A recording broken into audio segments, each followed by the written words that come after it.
all coming out going, oh yeah, systemic racism doesn't exist. Sorry, right? Tobi's like just. That was right into the intro. Is that the first?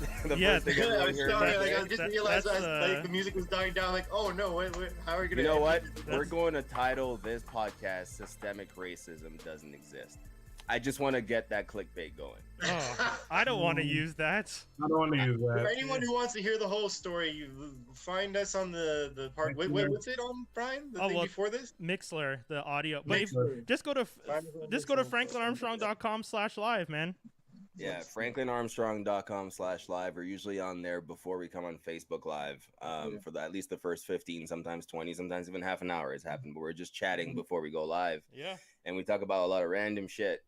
And what I was talking about just before this, just to put my first statement into context, I like how Brian just put me on. You know, it's like that. You're in a club and talking to someone loudly, and the music is loud, and as soon as you say like "my butt looks big," the music stops, so everybody heard you say "my butt looks big." You know, it's because I can't hear you guys.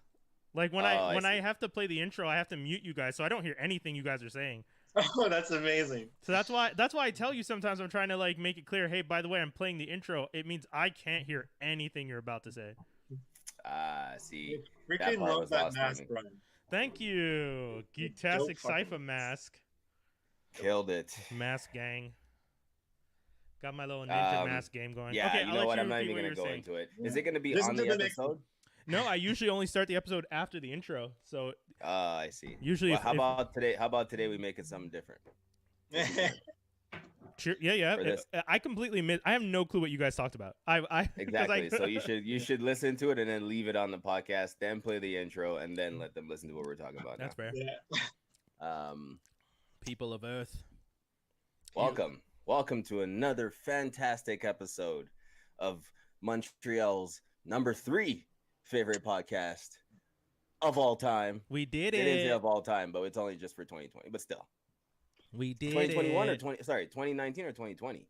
2019. Well, it's just of the moments. They don't really do it as in like. It's not like the year, right? It's just kind of like it is a year every year, but it's not like of the year. Yeah, it's exactly. just what's your favorite at the moment. Yeah. Anyway, apparently for the third year, number 3. How about that? Oh shit, that's crazy. That's a good point. first 2 years we placed 9th place, and for in our 3rd year of being on that Called Montreal list, we were voted into 3rd place, and I don't know who to thank for that. But I'm just gonna say I thank the voters listening. I thank the voters, man. The everyone who went out and voted. Well, that's what I'm saying. Who are the voters specifically? Because I, write them a little note. Thanks for voting for us. It'd be cool to see who it is. But yeah. I'm proud of what we've done here, guys, in the past 5 years. Almost 6 years now. Yeah, I think so. Yeah, just over 5 years. That's crazy. It's nuts, right? It's nuts to think. Time flew. I didn't feel a second of it. I almost didn't feel like we did anything yet. You know what I mean? Yeah.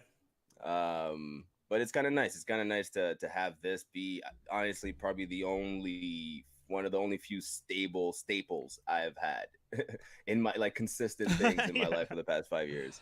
So it's been kind of cool to have this. That's why that's one of the reasons when we were going to switch over, I asked everybody, I was just like, yo guys, can we keep it at the same time on a weekly basis, even if we can pretty much control whenever we want to do it? And I did that because I like that consistency of us being able to meet at this time and have these conversations. Absolutely. Yeah. It's a nice cadence, and I think the fact that once in a while one of us can't be there for a month or two, whatever how long it is, and someone always steps in.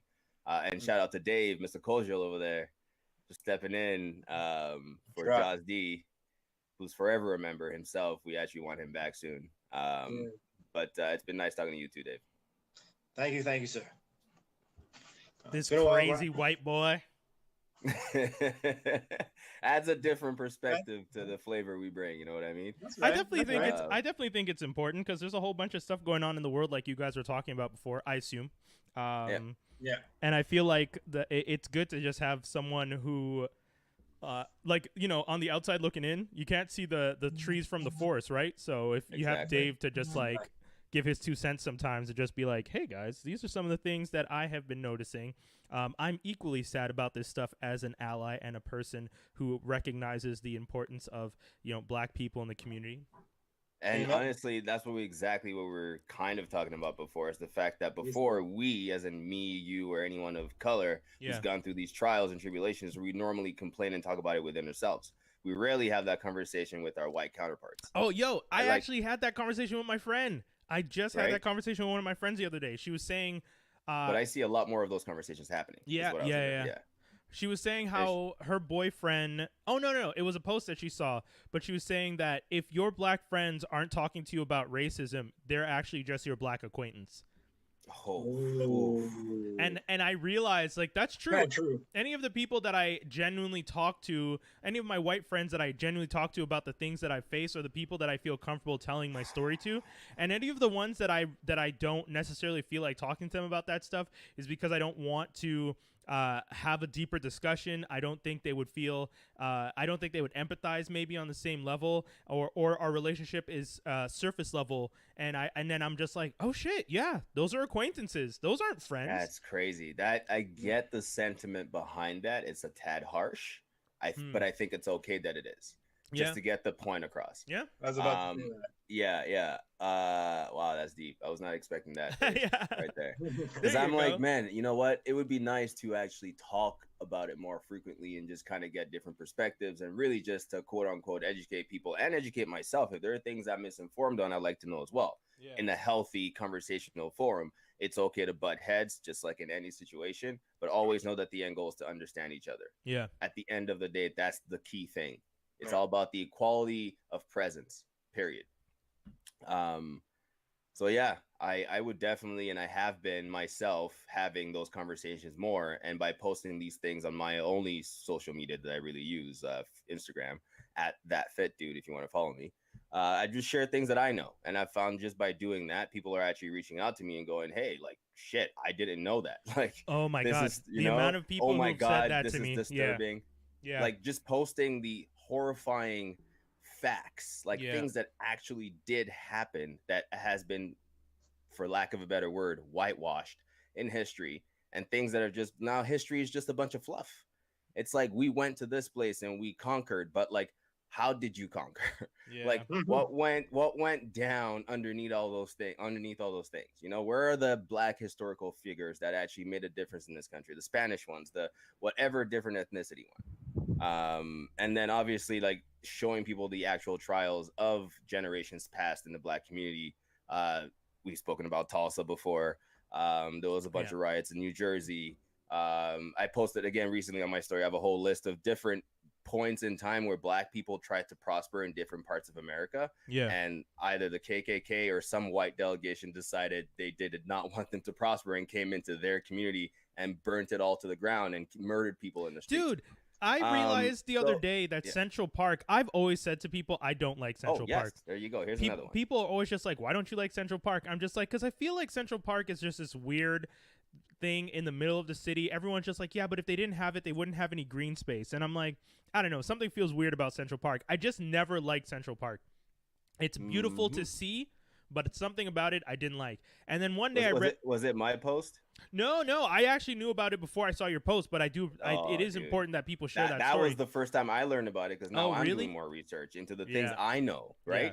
This is literally, on top of the crap that I know, now I have a bunch more that I didn't know. Central Park was a black, essentially a predominantly black, like home, like a town. They had kind of built this black community in the middle of New York, and then they decided they wanted to make it a park. Even though a large black community was there, this is when they were just like, oh, what was it, Seneca? I think so. I'd have to look it up as we speak, but actually, let me do that quickly then. Yeah, but it was a park that was a predominantly black park, and then if I'm not mistaken, there was also some Irish who had been in parts of it too.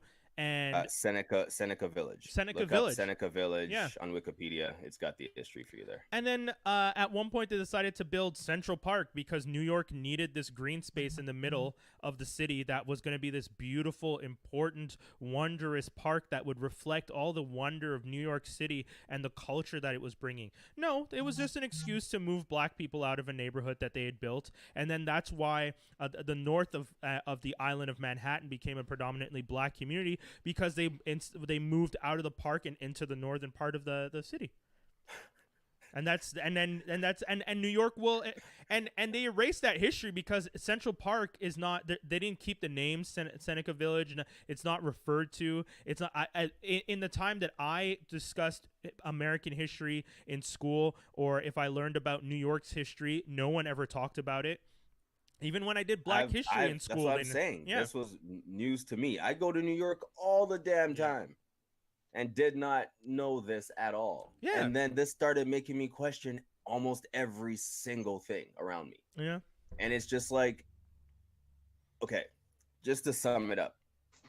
If you think this whole thing that's going on right now is only about the murder of George Floyd, then you've missed the point completely. Yeah, for sure. I mean, do you think there are people out there who genuinely think that's the only thing it's about? They can't. They can't. Toby, don't tell me they can't. Okay, if you're hearing the phrase, and this is a common phrase now, if you're hearing the phrase, what would George Floyd think? That tells you why. I don't even know why people say that stuff. Exactly. It's because they think it's about that. They think it's just about people getting killed in the streets. That like, it's not just about the cops. It's a whole heap of things that we cannot write down. They cannot write down. Yeah. I think one of the things that makes me hopeful with this whole situation these days is the fact that you can't, you know how they always say once something's on the internet, you can never erase it. And that's always been a big part of like our entire lives growing up. They're always just like the internet. Once it's on there, you can't erase it. Once it's on there, you can't erase it. You know, nude pics, this, that, or the other thing, you can't erase it. Well, guys, you can't erase what y'all have done. This is it. This is the one time where, as much like every history book you've ever written, you got to erase everything. But this one goes down in history because this shit is visible. It is everywhere. It is now. If you don't think it's in Canada too, you tell me it's less. I'm not ready to have that conversation with people. Yeah. We're gonna stick to the American side of things for now, and we'll move on as things progress. Well, you know what? If anything, but we can also dig into the systemic racism in Canada as well, not just against blacks, obviously, and probably more so against the natives of Canada. This land. Yeah. It's still prevalent. Yeah. Someone in a black nerd group that I was part of was telling me, like, I'd posted about some of the stuff that happens in Canada, and they're just like, "Man, I heard you guys had it bad, but I heard your natives have it worse." And I was just like, "Do our natives have it worse?" And then I realized he meant your natives have it worse in comparison to the American natives, because he was talking about. So I was just like, oh, I didn't even realize that's what he meant at first. But then yes, natives in Canada have it definitely worse than I would say natives in America. Okay, so I found a book that. Did we lose Skinny, by the way? I don't see Skinny or hear him. No, he is there. I think he's just busy. Yeah. Okay. I'm trying to find this right now as I speak, but I came across this. So there's a book called The Complete Canadian Curriculum. Do you recognize this? I'm just going to show you guys through the camera here. It's kind of like these books you would have in like grade, in elementary school. No, I don't. They had like little puzzles and questions and challenges. Anyway. Okay. So an 8-year-old, she brought this home. And her mom, or I guess one of her parents, while going through section 8, the theme of section 8 is called moving out. Okay. Now you could use any example of what moving out is. I've heard this. You could have said Kate and her family have lived in this neighborhood with all their friends for the past 15 years, but Kate's dad decided it was time to move. Like explaining what moving out is to an 8-year-old, whatever that is. What they choose to say. This is crazy. This is crazy, by the way. When I saw this the first time, I was just like, this can't be real. This can't be real. This cannot be real. And you looked it up, right? Well, no, I mean, I didn't look into it more. I just saw someone post that. How are they teaching this to kids? No wonder they don't understand. Anyways, I'll let you Under moving out, it says, when the European settlers arrived, they needed land to live on. The First Nations peoples agreed to move to a different area to make room for the new settlements. Oh my God. My God.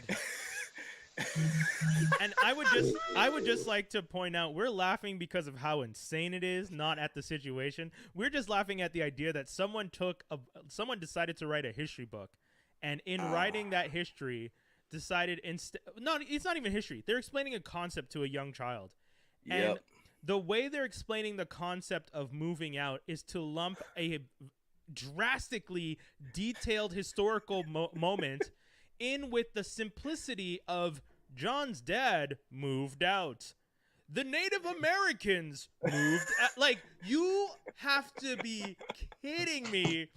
Like, how do you not as a how do you not as a conspiracy theorist go, was this done on purpose? Like, well, you know, like, how do you even think that's a normal thing to put in the book?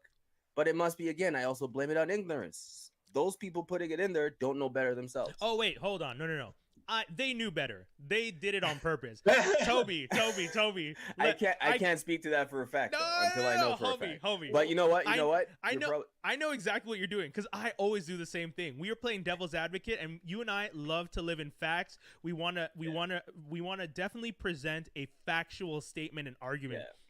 But I'm sorry, I as much as that is normally what we do in this situation, I'm going to say they knew what they were doing, because you can't take such a large historical moment and present it as just another easygoing moment. It's insane to pretend like Native Americans moving off the land so politely on their horses and their little bags over their shoulders is the same thing as a kid and his and their parents moving into a new home. You can't. I'm sorry. It is so good that it actually says the First Nations people agreed to move to a different. Jesus, dude. It was golden. So anyway, if you guys want to find out for yourself, because I looked into it, it's real. They actually apologized and said they can take this out of the book. But it's the Complete Canadian Curriculum 3. And just Google that, and I'm sure it'll pop up. Good. And make sure you type in the keyword moving out. Yeah. We're probably going to, throughout the episode, end up talking about some of this stuff. But in the meantime, I do want to... It's all relevant. Yeah. I do want to do a quick touch on something that I wrote down, the Cult MTL, because Toby did mention it. We did get to number 3 in the best podcast category in the Best of Montreal, held in Cult MTL every year. First off, as Toby said, we want to thank everyone that voted for us. I see some of the people. I saw Lee J wrote that he voted for us once upon a time, and we definitely appreciate his vote and all the votes of every single person that supported us and anyone that has been supporting the podcast. It means a lot to us to jump up 6 points. That's big. That's really big. For us to go from 9 to 3 is huge, and we appreciate it. I wouldn't be surprised if all the votes were Lee J, because honestly, this guy deserves his own standing ovation, honestly, for being a diehard fan, bro. We appreciate it. But yeah, and to anyone else that voted, honestly, thank you. Exactly. And I just wanted to give a quick shout out to all the other people that supported us and mentioned to their followers to vote for us, who also ended up in the top 5 for their respective categories. For Best Comedian, we got Akeem. You guys can follow him on Instagram at Akeem Grams or on Twitter at Akeem Tweets with a Z. He always puts one at the end. Shout outs to Skinny for hooking up and introducing us to Akeem in the first place. He came in at number 5 in Best. That's all Danny. That's all. Sorry. That's all Danny. They went to camp together as kids, so I didn't know him before, and she recommended him. So dope. Shout outs to Danny. Danny's like our booking agent. Danny. Yeah, kind of. Shout outs to Urban Science Brass Band and their whole crew. They got number 4 in Best Hip Hop Act. Shout outs to Tristan D Lala, who got best number 5 in Best Actor. Michelle Franklin, who got number 2 for Best Living Author. And shout outs to the guys over at Crossover Comics for Best Comic Book Store. They got number 2. Sweet.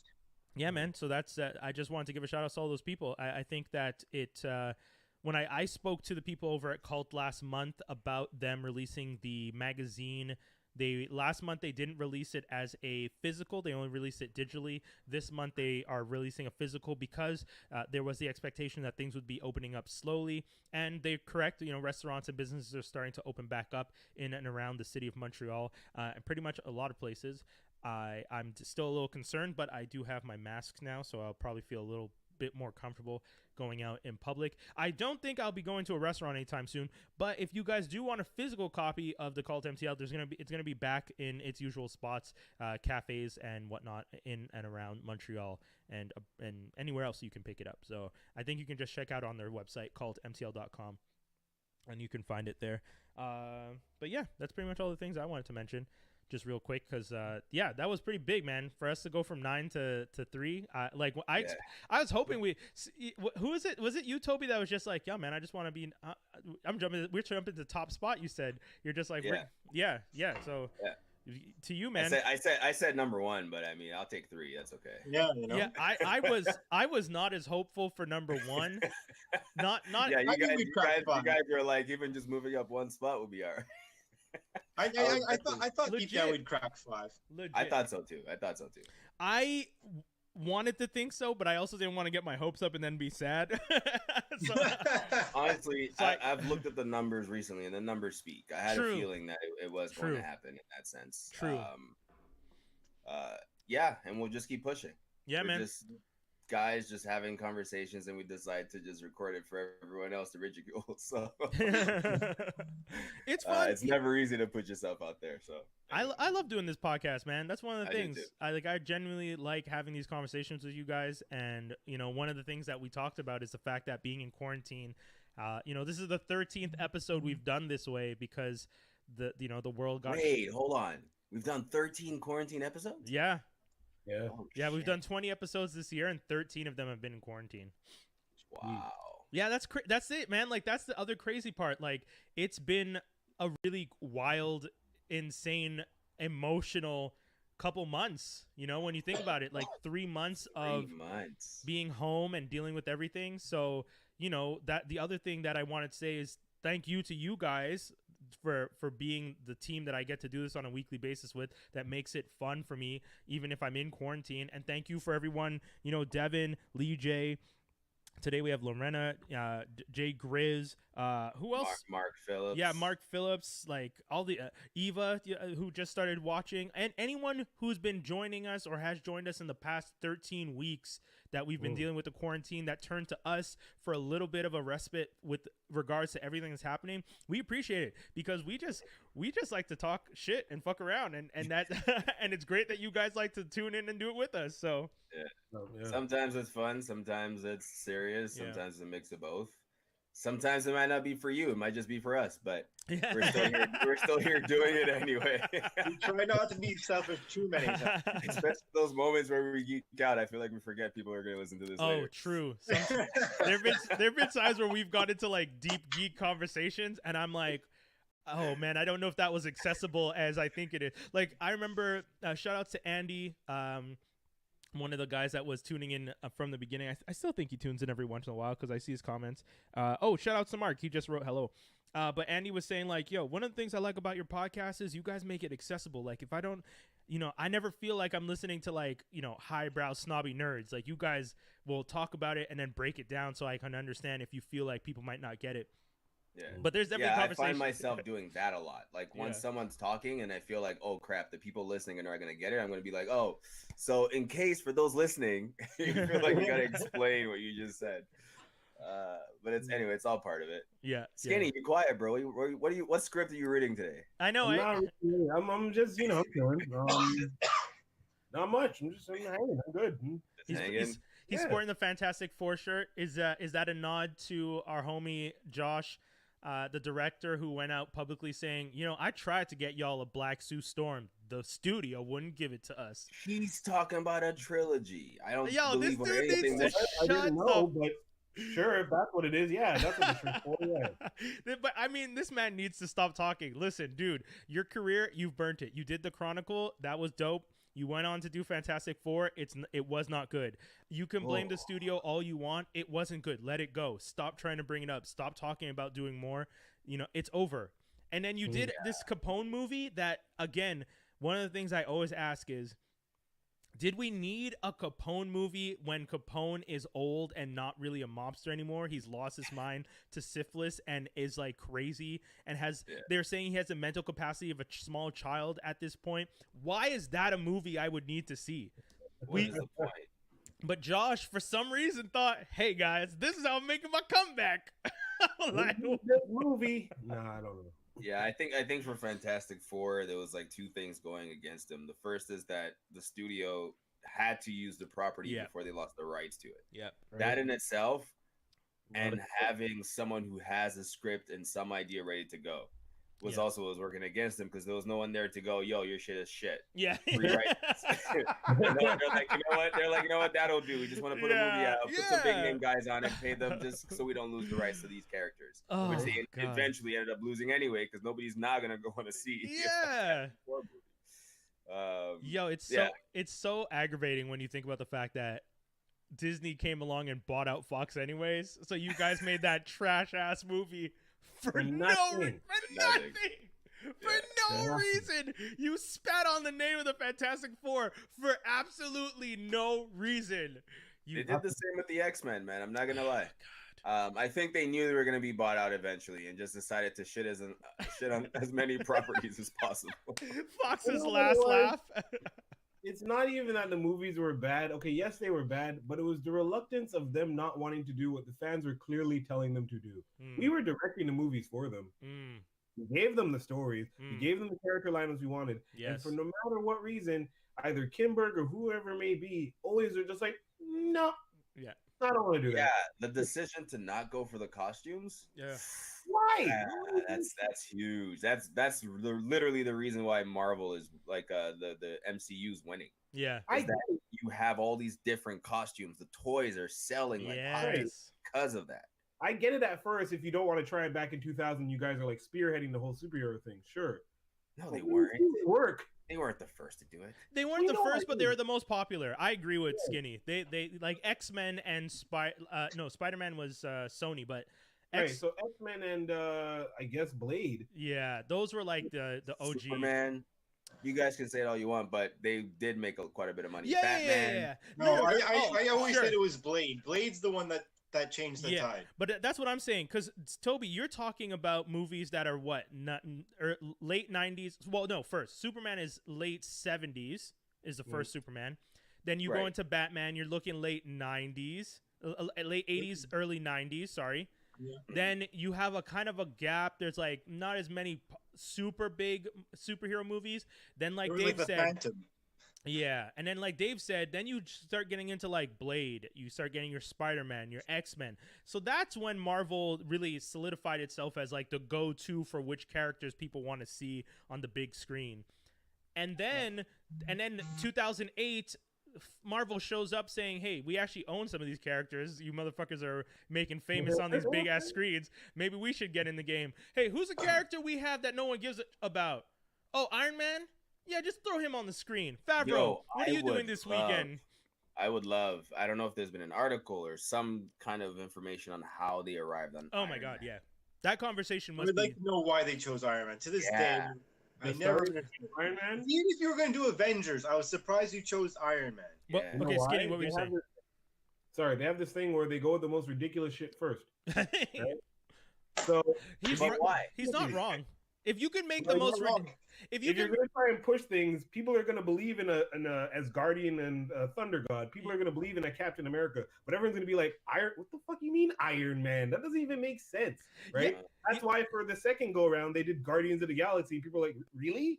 That's a dice roll. It's like, no, it's not really. It's Marvel. They go with the most ridiculous shit first, and they build off that, so that you have no reason but to get into that weird shit.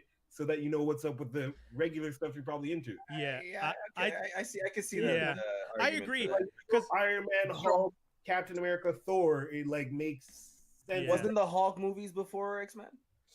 No, you're talking about the Ang Lee one.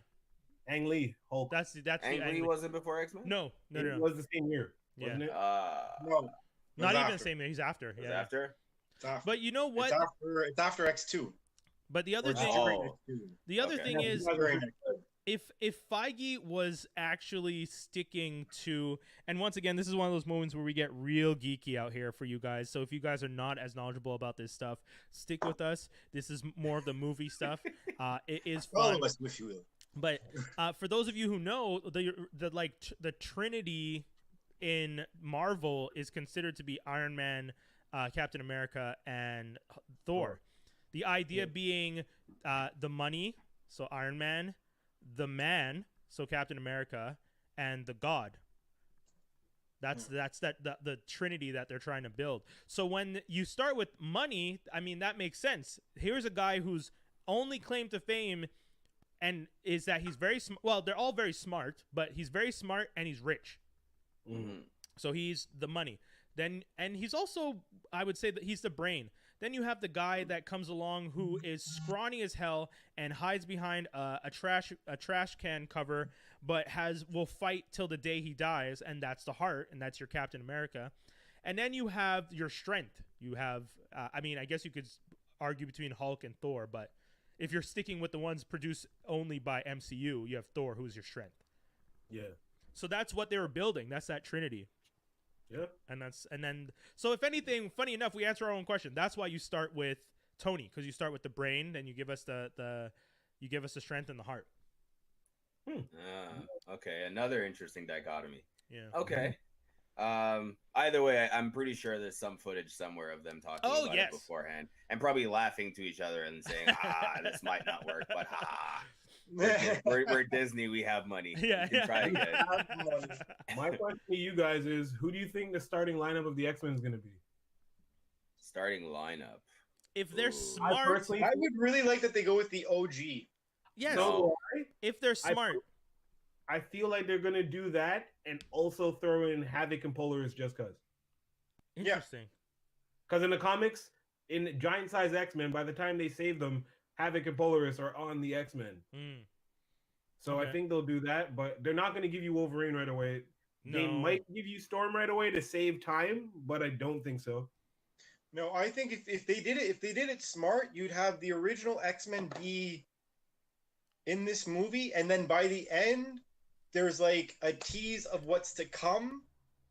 You know what I mean? Like you'd see like, oh, we have some people we have our eye on, and some are already here, and you see like one or two X-Men walk in, you're like, oh, and then the next one is like more blue team, gold team starting to form. I still think the easiest thing to do would be to drop Storm in Africa with Wakanda, so that Black Panther meets her. Thing in the multiverse with Doctor Strange to just introduce characters. I think it'll be Rogue. Oh, yes. No. With Captain Marvel in her next movie? Oh, no, man. No. I think that's going to be later on. I think that's going to be like second movie. That's how she's going to be in the X-Men. But if you do that, like you have the X-Men movie, and then that happens right after or at the same time. I'll say this though: if you do that with introducing Rogue and Captain Marvel, you're going to have to pull Brie Larson out and Captain Marvel out. I think they're ready to do that. Shit, they only have her on for what's her movie deal? I don't know. Hold on. I think it's like 3 movies. So that's perfect. That seems like a waste to me. You could have the original X-Men on one movie, and at the same time, as you could have Storm and Rogue introduced to the other movies. And if you have other movies going, like you could easily make X-Men 1, but make X-Men 2 really big by having other X-Men in other of the other movies, and they all just go there to the mansion by the end of their movie. Okay, so wait, hold on. So skinny. I think your question is now who is it going to be? Are we talking original 3 or 5 right now first? But also, my question: are we talking about introduction, or we're talking about by the time they get to the movie? Okay, sorry, yeah, you and I are on the same page. Because Dave's talking about something different. I very much agree with you, Toby. I'm going to answer your question, Brian. I see you. Okay. So more or less, how they will do it. Because keep in mind, like the comics are good, but Storm and Cyclops be like close to the same age or something, but they never age. Like if Cyclops joined when he joined, right? Yeah. Technically, by the time Storm joined, he should be way older than Storm. Yes. But he's never way older than Storm. You know what I mean? So what they would have to do is have the movie start where Xavier's either already training the X-Men, and the X-Men he was hiding from the MCU were the original 5. While they're also doing that shit and possibly meeting up with Magneto and the Brotherhood of Evil Mutants, which includes couldn't include Scarlet Witch or Quicksilver, but like Toad, Mastermind, and like I don't know, throw in Pyro for whatever reason. Maybe Blob easily. Right, Blob easily, okay. while they're doing that, you also do an Elsewhere at the same time, whereas Storm already exists, and she's the same age as the rest of the X-Men that are there, but she's in Africa. And she's not in, like, you know what I mean? She's in Africa, and that's where she meets Black Panther. Yeah. Black Panther 2. Rogue could also be the same age, maybe a little bit younger, and possibly bring her into Captain Marvel 2, or I don't know, but we'll see. Because depending if they do, in Captain Marvel 2, they include is it the Hellions that was Mystique's team? Yeah, okay. I don't remember if that's the name, but yeah, I remember who you're talking about. I don't know if they could work this into Captain Marvel 2, because she's already kind of like gone away to find the Skrulls a new planet. Maybe, perhaps, they could kind of finagle it so that she, at one point, came back to Earth, lost her powers, amnesia, and then got him back and just took off again. Or maybe. But you know what? Here's the thing. One of the things that I'm actually annoyed about is why don't, like, first of all, shouldn't they give us the story of what happened between her first movie and when she goes against Thanos? And in that movie, that's when she could maybe lose her powers. So somewhere in the 90s, like in the late 90s, early 2000s, she loses her powers, gets amnesia, because she comes back to Earth, loses her powers, gets amnesia, everything you're saying, but then you jump forward, she's back to full power by the time all this stuff happens. It's just this wild story that she doesn't remember everything. Yeah, and remember in the comics at some point, in between losing her powers from Rogue, she ended up becoming binary, and she was a part of like the Shi'ar Imperial Guard for like 9 years. And then she just came back as Ms. Marvel. So if they can work that, I don't know.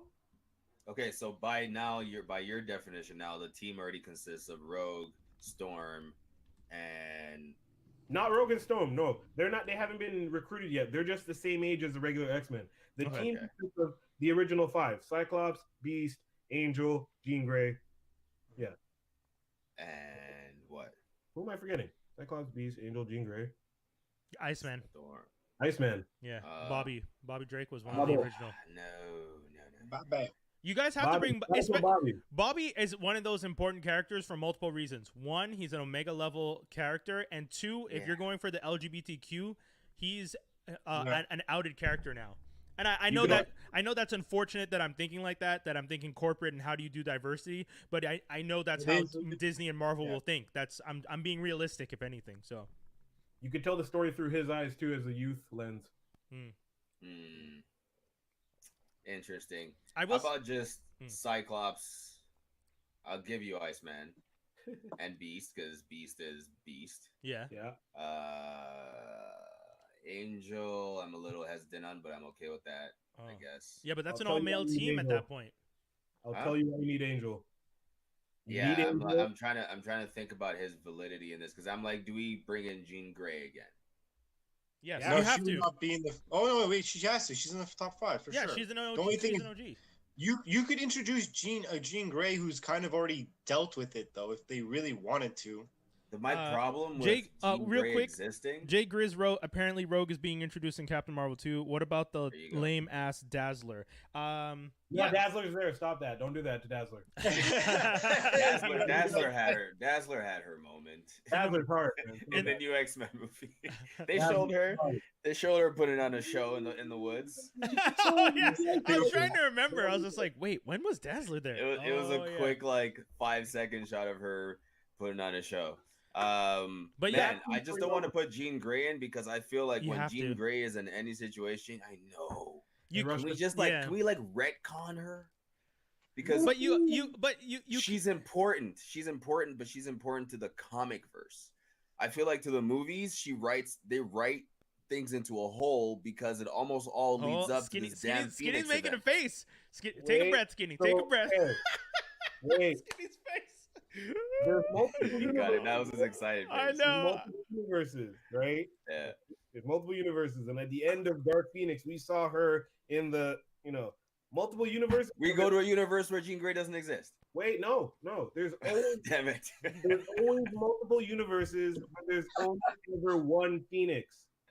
Okay. You use her as a character to cross over from Fox. She's been Phoenix. She comes back home, doesn't remember shit, but she's Jean Grey, same age. Good. You get Sophie Turner again. You still want to bring her back? Too much work. That's what I don't want. That's easy writing. I just wrote it. Much work. No. It That's sounds easy to you, but I think they're gonna look at it. That's They're gonna multiverse of madness. Oh, man. Yeah, as long as I we feel go like to you a want to place, do a mic drop. as long as we You go gotta to a get that place sound. where Jean Grey does not exist, I'm down with that. I legit. I'm not saying that I don't like her as a character and as You're a female heartless. character or nothing. It's just that the love triangle, everything has just been a distraction. You know what I mean? Okay, but the story, maybe they could change the story. Okay, up. I was gonna say, bring Jean back and do away with her and Scott as a couple. Yes. You don't need Jean With Grey that. to be in love with Scott. You don't need Wolverine to come and try and turn everything over, even though he comes in when she's essentially like 19 and is for some odd reason pursuing this teenage girl. Calm down, Logan. Stop making us Canadians look bad. Was in love with her. Stop that. Say what? Say what? Professor X was in love with the girl from the time he met her at 12, all right? Ew. He's just Yeah. Renee Some Angelin. kid is a weirdo. Sorry. Jerk. Rest in peace to Oh, Renee no. Angelin, but I'm just saying Homeboy was in love with Celine when he was anyways. Damn. True. Hey, at least I didn't throw hate on Dan Harmon. I know. I think that was more allowed. Than... and the counter keeps going for DH being mentioned I love on that. our I love podcast. that. I love that Dave just went out of frame. He's just like, I don't want to be associated with this one. Like, when the Dion stand starts showing up in our mentions, I'm not saying anything's wrong with Celine Dion. I'm just saying. Anyway, but yeah, Charles Xavier needs to calm down with his love interest, and we need to that's one of the things. I've had this conversation with my partner, and I've had this conversation with a few other people about how we could easily write these stories without love interest being such a major part, and they would be more interesting.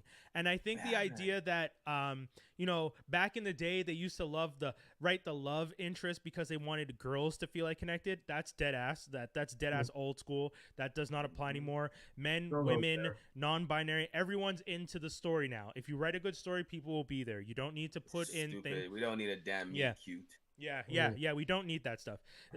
Unless for the people who want to bring their girlfriends who like the romantic comedies, just let them know in advance. This is not a romantic comedy. There's no romance. Why would a guy with a concussive blast coming out of his eyeballs need to be in love with a girl who can move things with her mind? Why do you need that to entertain yourselves? You don't think the concussive blast from his eyes is entertaining enough? What more do you need? That one family holds like a big part of the entire like X story if you really think about it. Without it does. Yeah. You don't have cable. They're like the Skywalkers of the fucking X verse, and we can move away from them.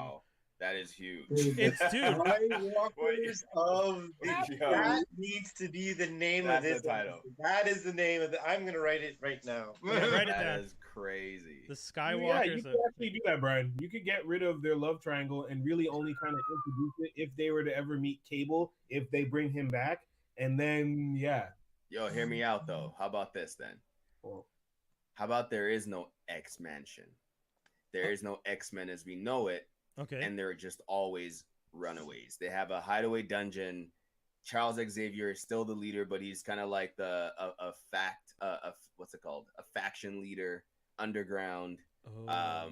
They're not in plain sight like the Avengers are. But let's take them underground. You know what you're doing? Just change it all up. You know what you're doing? Funny enough, you're not even changing it. You're just getting rid of the passable mutants. Yeah. Because once they go into the sewers, what's Gambit and Storm's crew that's in the sewers? Morlocks. You're essentially talking about doing the Morlocks and just doing away with, because isn't that the whole point of the Morlock movement? Yeah, exactly. Yeah. I want to see Skinny, more. You made a face. What are your thoughts, Skinny? The mansion's important. The Blackbirds. Do you really want to see more of the same when it comes to the X-Men? Just because you want to see them in costume? No, because it won't be the same. That's the thing. Like, it will not be precisely. But mind you, they've never done They've never done the Cyclops Jean Grey angle ever correctly, though, in any version of any of the stories. Except I don't need them to get it right. You know what they never did correctly in the Spider-Man movies? The Uncle Ben moments. And then when they finally did away with it, boom. It was perfect. It's true. No, I don't need that. I don't need to. I don't need to see that. Maybe they could even like only introduce the Phoenix into like their kids in the future if they they don't. Possibly it skipped a damn generation for the first time in history. Like let's just like do that. I don't know. And it's not a generational disease by any chance. I'm just really friggin' nuts. What if they just did Age of Apocalypse right off the bat? Oh shit. I'm good with that. Oh shit. Like just. I'm good with that. They just start off with that. That's what I'm saying. I don't need the intros. I don't need the backstories. I don't need any of that stuff anymore. Matter of fact, what I would like to see is Gambit and Rogue, since Rogue might be a player. Bring that love story, and if you really need a love story. True. That forbidden fruit, that forbidden love kind of situation, you know? And I'd like to point out that their love story doesn't destroy the universe every 2 seconds. Right? Like, Jean Grey's inability to control her emotions because of her love for Scott is a major problem every time they tell the story. Whereas Rogue's emotional attachment to Gambit is like, listen here, Playboy, you got a cute little ass, but I don't know if I really need you right now. And then he's just like, mon cher petit. She is the originator of social distancing. Yo, exactly.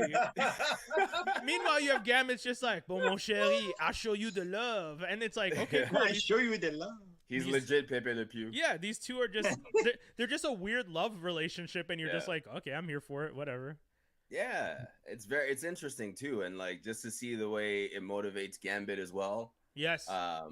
Because that man's because Gambit's not a good person. That's one of the things I like about Gambit.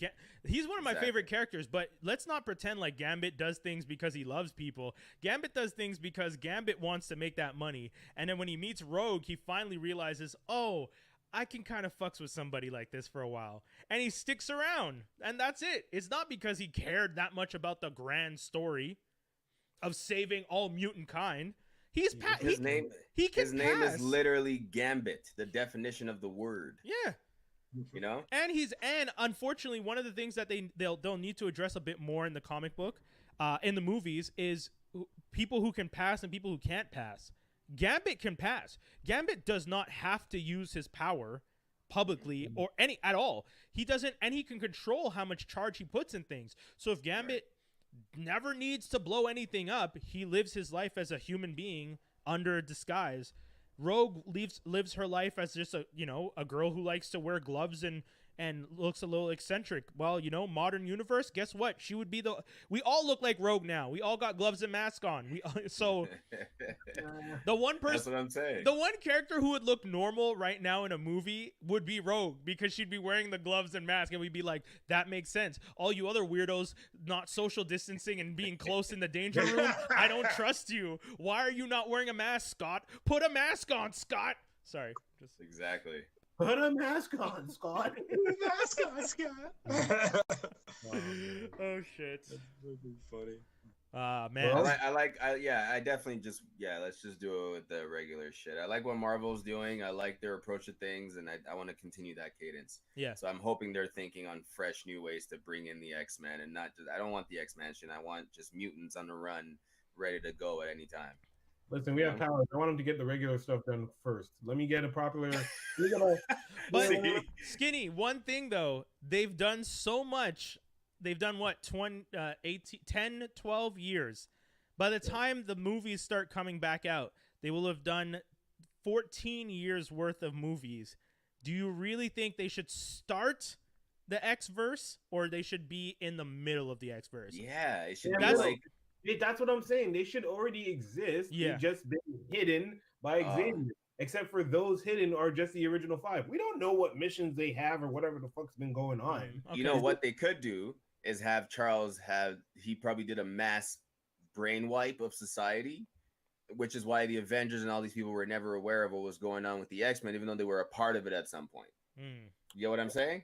I think Have they done that story in the comic book? I feel like they have. They did it with what's his name? Blue Marvel.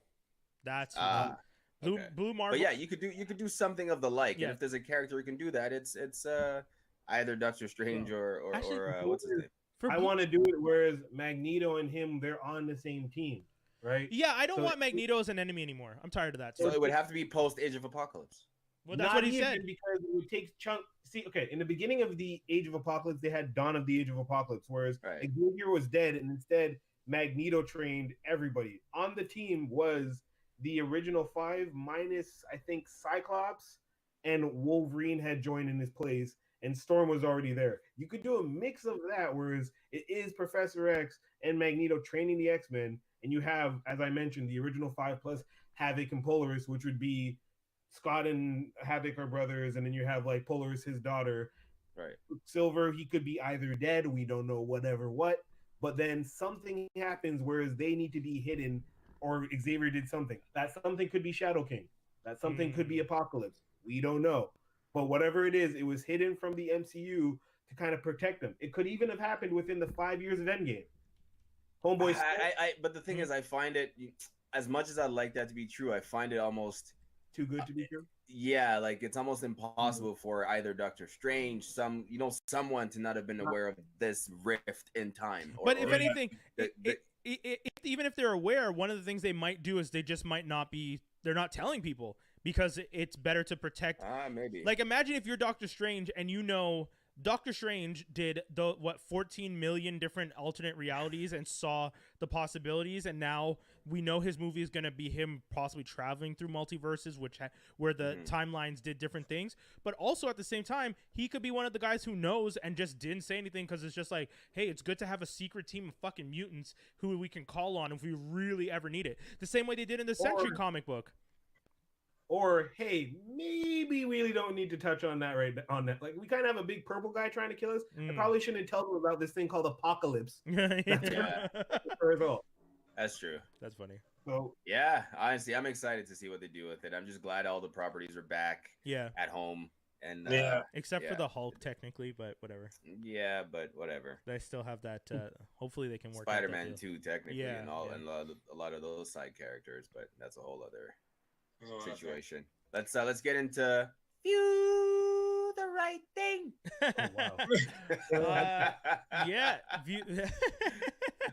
View the Right Thing this week. I'm going to be talking about the new RTJ 4 Run the Jewels 4 album that just dropped. I don't know if you guys have been listening to it or have had the chance to listen to it yet. But yeah, this is the fourth studio album by the team, Killer Mike and LP. And I gotta say, guys, this is a pretty wild ride. I didn't realize the album had dropped when it did, and that the moment at which I found out it had dropped, I was in the middle of a bike ride. I pulled over and went on Spotify and downloaded the album from Spotify so I could continue listening to it while I biked. And I gotta tell you, my 24-kilometer bike ride over the weekend that I did for some stupid ass reason was very, very entertaining because I had this like 40-minute playlist on loop just going over and over. There's a lot of people on the album. That's one of the things. We have, if you guys haven't heard Ooh La La, which was the main single, it features. Yeah, that track is fucking dope. That's Greg Nice and DJ Premier. That one I really fucking love. There is the one with Pharrell Just, which is stylized as JU$T. That one features Pharrell and Zach De La Roca from Rage Against the Machine. That track, like 2 Chainz, yeah, 2 Chainz has a track on it too. Yeah, man, I really like the album. The production is on point. The music is great. Mavis Staples on Pulling the Pin with Josh it's just like you know, one of the reasons the guys put out the album for free on their website, and because they were just like, we want to release something into the world when things are kind of crazy so that people have something to like entertain them. And I think they hit it home. Like, I really like this album. The music is good. Every track was solid. Like Holy Calamafuck, Goonies versus E.T. Like, I'm looking at every track and I can't think of a track that usually there's one track that I'm like, I could do without this one. Or if I could decide the order of the tracks on this album, I'd probably move a few things around so that it could flow a little bit better. Because sometimes that's one of the things, right? It's not even just the album's great, but sometimes the flow's a little weird to me. But this one, the whole team that worked on this from beginning to end, it feels like they just knew what they were going for and did it. And even if I feel like they released it almost like a rush. I don't know if they released it as a rush or if it was originally planned to come out when it did, but I'm happy they released it, and I really do think it's worth listening to. I think people would really enjoy it, and if you're looking for something to amp you up, it's one of those albums that like you can listen to when you're working out. It's one of those albums you can listen to when you're just relaxing, and that I think goes a long way, because that's not easy to produce music that you could have in both instances, but these guys somehow figured out how to hype you up but also give you a chill vibe. And not make it feel like out of place. Like the song placements is very important too, because you can have all the hits you want, but if you don't have them in the right order, sometimes that could also work against you. It's crazy how that there's so much that goes into planning an album. And that's it. Like I really think, however they sat down, whoever they sat down with, whatever the team was, these guys looked at this album and said, "This is how we want to present it, because this is how the story flows best." And I gotta say, it does. It flows really well. So if you guys want to check it out, you can go out to their website. You can download a free version of the album. Is available right now. They also have a $9.99 HD version, so high quality version of the album that's available. And the physical comes out in September. They have a whole bunch of stuff, like vinyl and all this stuff that you guys can get, t-shirts and whatnot. I might get one, because I was gonna wear the shirt today and I stupidly forgot to, but I have the Optimus Prime and Rodimus Prime doing the Run the Jewels. That was dope. And I love that shirt, and I should have worn it while I was doing this, because that would have made a lot of sense. But in any case, check it out, guys. It's on all the major streaming platforms too. And it's the type of music that I would say when the physical comes out, get the physical if you want, if you're into that thing. Or if anything, pay the $9.99 for that HD quality version of the album, because it's good. That's it. Yeah, that's my one review. thing I started doing is ordering the vinyls. Yeah, my buddy does that. A lot. He has a really nice vinyl collection, and whenever it's something he really, really likes, he gets the vinyl, which is I have a freaking record player that's just been sitting here for the longest time. So I need a record player. Start putting it to use. I need a record player. Yeah. They make some pretty cheap ones, like relatively inexpensive ones now too, that actually last a little while. Okay. I should check that out. I use mine is like for sampling and stuff if I ever feel inspired to. Oh, dope. Okay. I don't sample enough as I'd love to though. You definitely should more. It's a record player that you can sample from? Well, so it's a USB connected? It's hard to explain, but it's expensive. It's like it has a USB. I can play it directly into my DAW and transfer. Okay. Okay. Yeah. Okay. Yeah, I would do that at my dad's place with his Technics, except for we would record it into Cool Edit. We would play the vinyl, record it into Cool Edit, and then put that and sample that. Oh, okay. Yeah. But see, with Audio Technica and the MK3, the Machine MK3 that I have, I can literally plug it straight into the machine. Press play and it records right into it. Oh, dope. Wow. Just for anyone who's listening and doesn't know what DAW stands for, Digital Audio Workstation. It's Did you have to look that up too? No, I know what a DAW is. That's what I studied in school, remember? I studied sound engineering, but I realize a lot of people don't know what DAW is, so I'm always just like, if anyone's listening and they heard you say DAW, they're just like, cool, what's a DAW? This is one of those moments where you felt the need to explain Because I specifically for me, I went to university and learned what DAW meant, but I don't know that everyone who's like, I know you guys do because you guys are producers. Dave, did you know what a DAW was before we just? No, yeah. And that's no shade on him. Like, why are you asking me out of all people? Well, it's funny that you just let it pass. You're like, I don't. I'm not gonna tell them I don't know what it is. Doc doing the people's work. I'm trying. What else do we got on the docket? Who else watched what this week? There's a movie called The Kitchen. Okay. And it's starring a bizarre cast I didn't really expect to be put together. Okay. It's Elizabeth Moss, Melissa McCarthy, and Tiffany Haddish. Oh, that's the one that's based on the comic book. Based on the comic book, The Kitchen, which is based on the wives of this Irish street mob, or whatever you want to call them. I forget what their organization was. Anyway, Dave out here trying to get the girls thirsty with a kitty cat. Calm down, Dave. For real. You just jumped in my lap. What do you want? I see you pick that shit up, boy. I know, eh? Yeah, Jumped you in my put lap. your We leg- see, swear. Dave, it's on camera. We can see you picked him up. Get the fuck That's out of here. He fine. jumped on my lap. Mr. Jump on me down here. Jump Mr. down. Check My Live. Oh my That god. was great. That was Oh, great. live, I love teasing Nah, you, pick your man. cat up, dude. Don't let him stop you from playing with your cat. Yeah, yeah. We're Oh, just it's bugging you. bugging me. We're just Stop bugging it. you. It was just so Nothing good. You're just like, he jumped on my lap. Okay, We're yo. all like, yo, we saw him So the jump on you. We saw you pick him up, homie. Yeah, it's because he did the thing. Anyways, I'm not gonna- Yeah. Go ahead, Toby.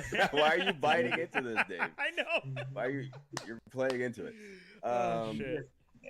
So it's based on a graphic novel. Mob wives, they're left alone after their husbands go away and they don't have any source of income. So now they decide, hey, our husbands they've been sort of closing us out of the business. Yeah. Now that they're away, we need to sustain our living. Our kids need money, all these things. We're gonna take over the business. Yeah. And it's just kind of like how the women end up taking over and like running things.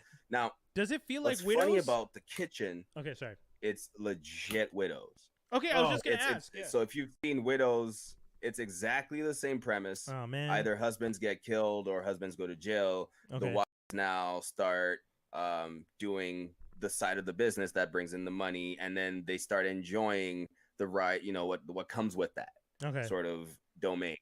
But the kitchen kind of touches more on that lifestyle versus Widow is kind of more of like there's some deception going on Yeah. and there's like a murder mystery kind of thing in that. Whereas the kitchen is literally there's not enough. It's a lot of fluff. Hmm. There's not enough depth to the actual situation. Okay. You don't really understand. Like they give you a little bit of a hint into Tiffany Haddish's character's motivations, Okay. but the way the plan plays out, you're like, oh, come on, that's a bit of a reach, a bit of a stretch for her to have done all that. Okay. I'm not going to give it away, but just to give you a sense of her plight in this movie, she's obviously a black woman, and she's married to one of the Irish mob guys, and she's always dealt with racism within the organization itself. Ask, yeah, even the mom, right? Yeah. So she's kind of had a hard time in this family, even with her own husband. Hmm. So when he goes away, she's the one of the wives that didn't really care. She didn't go visit him, didn't go see him, right? Because Aw. she's been put through hell in this whole. But like you That's start wondering like, why did you stay this whole time? But I guess maybe she didn't have a choice. Who knows? Yeah. Or maybe she's just been waiting for them to mess up, and like things start getting revealed again to that effect. But this to say, I get the casting. Okay. I just don't think there was enough chemistry to make it work. They were so disjointed in their motives. Elizabeth Moss was probably the better actress of all of them. She was kind of like this. Her husband. So all three of these guys know each other. Her husband was like you beat her all the time. Oh. So again, she was also another one who didn't really. So her and Tiffany Haddish were the two who didn't care about their husbands, whereas Melissa McCarthy's husband was supposedly nice to her. Okay. The whole time. Like I said, there's no depth. It's still worth watching. There are some light moments, but I didn't take them seriously in terms of like I didn't believe that they could run things the way, and they didn't the way they took over is they just showed up and started going to the guys who work with their husbands and saying, "Hey, we're running things now. You're working for us now." But who was running things while they were like in between their husbands? Exactly. Oh, okay. Okay. Exactly. Yeah, that's not. So, You gotta. there was one guy who said he was running things, and then the way they got rid of him was very like. Again, it was like, oh, that's not how it would work. The guys wouldn't let you do this. Yeah, it's not like, that easy. yeah, it was not believable Did at you all. read- It might have worked in a graphic novel. So that's the thing I haven't. So Okay, I actually ordered yeah. the graphic novel. Okay, because I I'm feel wondering. like this could be one of those we talk about on That's Canon. Okay. Yeah, because Um, one of the things that I mean, we all know it. I mean, even I think the best example recently that people have heard about is the Percy Jackson series, and how the writer of the original books said, "I've never watched those crap ass movies, and I don't plan to. I'm happy that Disney Plus is going to be doing a series based on my books now because we're going to do it properly." Sometimes they just cut stuff, and writers and directors do not see the same vision for the story, and that's the thing. Yeah, I'm wondering. I feel like the meat was probably what was cut off here. Not gonna lie, they kept all the fat and took off everything of substance. Ah, damn. It was just a lot of fluff, a lot of cutscenes. They try to insert some jokes. Obviously, you have Melissa McCarthy there. There's one scene where she's like counting money. They're sitting there on the couch counting money. Elizabeth Moss keeps tripping her up. So she's like 70 and then she's counting. She's like 10, 12. She's like, oh, stop. You're going to make me lose count. Literally, this is a scene in a serious mob. Yeah, I was going to say that's not I'm impressive. like, come on. So yeah, it was a swing and a miss. Big one. Okay. But it's still worth the watch. Okay. Especially, and I think my sort of tolerance for quality has gone down in the past 3 months. Oh yeah, it's yeah. So there's a pandemic. We're watching anything, folks. Yeah. I'm giving things a bigger try than I ever have. Yeah, if Penny Dreadful, City of Angels or whatever, if it wasn't a pandemic, I would have stopped, man. Some of that stuff, I'm like, I don't know, guys. Dreadful, for lack of a better word. Yeah. I mean, I funny enough, I like it, but it's one of those things that I would wait till the season was done and binge when it's done. But because it's a pandemic, they call it Penny Dreadful? Because it's apparently nothing to do with the original Penny Dreadful series. Dude, I'll make it super quick because we're only supposed to stick to one thing each. I think the reason they're calling it Penny Dreadful is I think one of the characters is the devil. And Penny Dreadful, she was dealing with the devil. That's the only thing, because they just referred to one of the characters as the Beast recently, and I was just like, oh, is that who you were supposed to be this whole time? I was like, what are you talking? I did not know that this character was supposed to be the devil. I never expected that. And the fact that they called the character the Beast in this last episode, I was just like, oh, that's who you're supposed to be? Okay. Like no merit. Yeah, I don't know. It's just yeah, it's annoying, but that's the thing. If it wasn't pandemic, I'd wait till the whole season was done and binge it one shot at 1.5 and be like, cool. But because it's pandemic and I've watched so much other stuff that like I'm caught up to almost everything I like to watch, I'm now having to wait because there's not anything for me to binge. Yeah. Oh, it's so true. I'm gonna. I don't know why I'm even saying this, but I started getting into the damn baking shows on Netflix. Yo, I'm watching MasterChef season 10, and I am actually into that shit. And it bothers me how much I'm into this and how mad I'm getting when I know I haven't finished it. So if you guys are in the comments and you know who won, don't say nothing. But I'm like, I'm watching all of them. The Great Canadian Baking Show. Yeah. The Just Desserts, the Sugar Rush. Pandemic life is not. Pandemic life. Pandemic life is a nasty dude. I'm watching shows that I would have like. I watched the first episode of the new HBO Max Craftopia show, where it's like kids have a competition with crafts. They call me the king of cardboard. They call me the queen of. I'm like watching it, and I'm like, Brian. So turn they're it all off. like Just that. Turn it off. All the Netflix. Is it Netflix? No, this one's on Crave / it's HBO the same Max. format though. Yeah. Sounds like the same format. There's always a new catchphrase for that judge or that host every episode. Yeah, guys. It's painful. It's actually, honestly, again, I'm enjoying it. It's not painful. I'm literally enjoying. I'm finding it painful. MasterChef, no, because that's actually entertaining. And you start to feel for some of these characters. Like you're just like characters. Oh, dude. You guys know how I feel about reality TV. Get at me in the comments if you disagree, but everyone on reality TV is a character. They are not they're not chosen themselves. For that. Yes. They are characters. Yeah. They play a character. Some shows will let you play your character bigger than others. Like RuPaul's Drag Race, those are characters that they're playing that they bring to the stage. But then you have MasterChef where those are I'm a real home cook and I love my kids. I'm married to an Indian man and I put Indian spices in everything I make. Why is this something we're doing on a weekly basis? Why is Gordon Ramsay having to tell you stop putting Indian spices in your food, you Midwesterner, every week? Like, you know what I mean? Oh man, I don't want to out him right now, but it's just too funny to not. But Devin, actually, I don't have to out him. I'm outing myself. He just messaged me privately and said, I watch Nailed It, which is another baking show, but it's more Nailed like It is for good. amateurs. Nailed It He's is like, good. He's like, I watch it with my kids. LOL. I'm like, I have no kids, and I watch it. Yeah. Oh my god. Yeah, no shame in that one, homie. Nailed it. Because Yeah. Nicole Byer is actually an interesting host. I'm also doing it to support her for the most part too. Yeah, why not? Yeah, Nicole Byer is pretty dope. I like her. Yeah. She's best friends with Shasir Zameda from SNL from a couple years ago, and I like both of them. Too. Yeah. Oh yeah. Okay. Yeah. Anyway, sorry, man. We weren't supposed to go on that long. Who else has a nice subject that they wanted to talk about? What else do we got?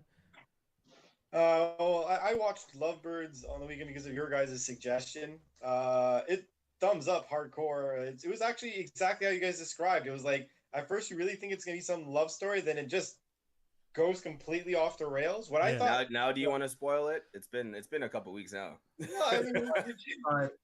You saw it? Yeah. Okay. That Portobello shit was fucking funny. Which yeah. one? Portobello scene was damn funny. Yes. Yes. But you have to know to know where that's from. So I don't know what the director was doing with it. But Kumail himself, he's one of the co-writers. He's definitely a comic book geek. Yeah. okay. Oh, okay. Yeah, because they look exactly like the Corvallis, and I was just like, are you guys gonna act like this is just a secret society, or are you gonna acknowledge that you are full on ripping off a panel from Batman comic? Because I looked at that picture and I was just like, yo, this scene is for scene. This is like, yeah. Dude, my favorite part though, when they say remove your mask, and I turned to my partner, I was just like, these dumbasses are gonna remove their mask. Yeah. And in a secret society, you never remove your mask. I wouldn't have removed my mask, and I would have loved for them to be like arguing back and forth while the guy is giving a speech about there's the imposters in our midst and we need to remove our mask, and just them arguing and then deciding last minute not to take it off. And no one takes it off, and the comedic effect in that is the host of the event now has to go. All right, I guess we're all members. Yeah, and then just keep going, right? I was hoping that they would realize, like, a secret society, you don't take off your mask. That's not a thing. Like, anyways, that was funny. I thought that was a good secret. Yeah. Right. But like the movie, what I thought was interesting about it was like. Because the end is like not some crazy payoff. It's not like something crazy happens. That's what I was trying to tell you guys. Yeah. The end is literally them realizing they could have gone to the cops the whole time. Yeah. But the thing is, it was still entertaining the whole way through, which I was like, huh. All right. It was entertaining. Yeah. We said it was good. It was a fun watch. Yeah. Really good watch. I like when they beat up the bro at the apartment and they like start talking tough to that dude. I don't know if you guys recognize that dude, but that dude was on Cal Penn's recent show that he had on ABC that got canceled. But sorry, I know. Didn't watch that show, so I don't know this guy. Sorry, buddy. This is how much bad TV I watch, guys. Now you're just frat boy number one. At least he's on the call sheet. Yeah. Wow. That's true, eh? He went from being like third or fourth billed on a sitcom to frat boy number one. That's so sad. Hot damn. That's so sad. This poor boy. Oh, man. Hopefully it leads to other things. I don't know. It's funny, too, because on the show with Cal Penn, he plays a frat boy. Like the show is about Cal Penn's character helping people who are illegal immigrants get their papers. And that character, he grew up in America. He never knew he wasn't born in America. So he finds out that he's the dream kid. What is it called in the States? The thing with the Wonderkin? No, there's that term, the DECA. There's that term for kids who are brought in and they spend their whole life and they technically have a status in the States, but it's not an official status. They call them dreamers. There's some term. Anyways. Okay, I'll look it up. Yeah, well, I know AOC was referring to them a lot at one point because they were trying to get rid of the protection that those kids had. And DACA, okay. And there's also dreamers. Okay, I was right. Those are the terms. Yeah, so that kid is a DACA kid, and then he finds out that he didn't know he was a DACA kid. He grew up in the States. His parents never told him he wasn't born here. So he spends his whole life living in the United States only to find out, oh yeah, homie, you're not from here and we're going to kick you out. And that's his character. But he's like a frat boy, like a full-on just regular-ass white dude frat boy who now is like going to get kicked out. And all those racist conversations he's had about immigrants, he is one of them. Oh snap! That's perfect. Yeah, that was pretty funny. Okay, was it a good show? No, very bad show. Oh, okay, well then. Great premise, though. I'll give him that. That's on the the premise thing. And what I've heard. The premise was good. I just don't think it was well executed. That's the key. You can have all the ingredients, but if you don't put it in at the right temperature, it's not gonna cook right. There you go. Bong. You're watching way too many baking shows, bro. Did I just make a baking reference just now? You there you go. if you don't put the creme at the same time, the middle, it's gonna implode. You need it to puff. You need it to puff. Oh shit! Oh man! Skinny, how is Mortal Kombat? Get me out of these baking conversations. I'm being nervous. So here's is this a show? What is this? This is the cartoon one. It was dope too. Okay, so you saw it, right? Yeah, I saw it. It was good. Here's the thing. I didn't actually quote unquote see it. What is it? What are we talking about? It's an animated film based and taking place during the timeline of Mortal Kombat 1, the one that we know, not the crazy shit that's happening now. But it tells you the story through the lens of Scorpion, who was a warrior back in the past, and he was essentially betrayed to think that Sub-Zero killed his child and himself, but it was actually like his whole village. And his whole village. Yeah. And it wasn't Zero himself. It was like not Shinnok. It was somebody else. It's gonna bother me, but so essentially, it goes through that whole trial of showing Scorpion becoming Scorpion and wanting revenge, while also showing the kind of Mortal Kombat 1 happening. I saw this movie based on I saw a YouTube scene of there's a part where Goro is like doing the thing to Jax, ripping off his. That was pretty wild. Okay, my whole commentary on this movie is that I'm into this because it's Mortal Kombat. I'm into the gratuitous violence where they show you the violence. They show you the arms being ripped off. It's exactly like the game now where they go into that X-ray mode and show you the it's bones. almost too much, man. Okay, so check this out. It's too much, right? Yeah. This is what you expect to see from Mortal Kombat, so this is acceptable to me. But this is the type of shit we were seeing in Justice League, and I'm like, what the fuck is that? Oh, okay. Yeah. This stuff belongs in Mortal Kombat, which is why I loved it. The fight scenes are sick. I don't know they're wild. Who did the animation, but like there's one point where Scorpion is human, and these guys go after his village, and with his son, 8 years old, on his back. Yeah. Oh my god, yo, dude, it was wild. I'm excited to see this now. He starts cutting up these ninjas. At one point, he beats this dude down, cuts off his arm, and then chops him down with the arm he cut off. And then in order to just kind of like get the axe that he was holding on with his dead hand, he just cuts the hands off. Like he just goes this, and you see the fingers just like shatter into pieces. It's so good. There's another point where he's in hell, and a demon that's there to torture him. Like obviously you can't die, but you can feel everything in hell. Yeah. So this demon's talking shit, and he's just like, "You're here for all of eternity, and I'm gonna kill you." And he's just like, "Okay." He's just like, "How do I get over there?" He's like, "You won't. You have to get through me." So Scorpion proceeds to kill him, taking the chains out of his arm, like swallowing something, spitting lava at a chain. It burns off, taking a chain down, killing this demon. So he does that, and then these other demons are like, "The fuck? What are you doing? Like, there's a million of us."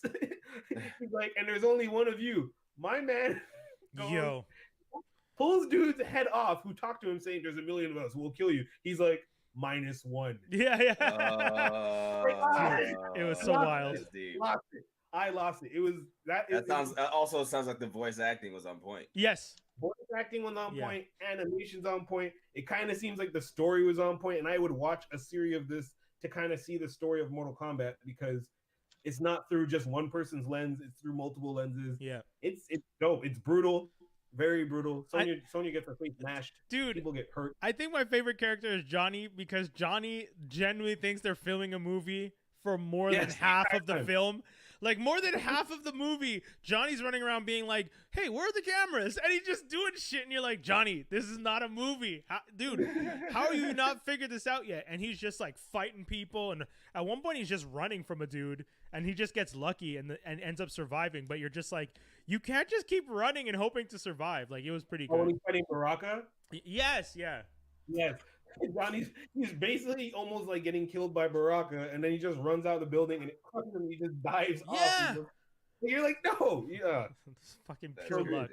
Pure. So, That yeah, sounds really good, man. Actually, I'm actually was. pumped to see this now. Yeah. Scorpion's Revenge. Yeah, it's Mortal Kombat Chronicles Scorpion's Revenge. It's It was fun. very good. Yeah. An hour and a half, like full length. Yeah, hour 40. I think maybe. so. I don't Dude, remember. Yeah. Amazing. I got something to go to bed with. Yeah, no, it's accepted violence. Like you're gonna see people. Oh, You're literally. I'll be fine. the X-rays. Dude, there's one scene where Scorpion goes into berserker mode. Yes. That shit was That's wild. sick. That shit Basically, was- just slices into 7. Yo, yeah. That So was. did it tell you how he gets the what's it called? You kind of get.